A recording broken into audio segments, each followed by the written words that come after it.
Sanità veneta, sanità bassanese, tante le criticità che stiamo riscontrando quotidianamente, a cominciare dalla carenza dei medici, soprattutto quelli di medicina generale. Una questione calda, bollente, al centro di una ricerca avviata dal PD regionale. Secondo i dati di ottobre dello scorso anno mancano 586 medici di medicina generale nella nostra regione, ne mancano tanti anche nella provincia di Vicenza, in particolare nell'ULS 8 ma anche nell'ULS 7.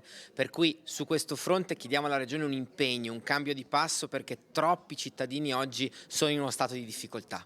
E per quanto riguarda la situazione degli ospedali invece?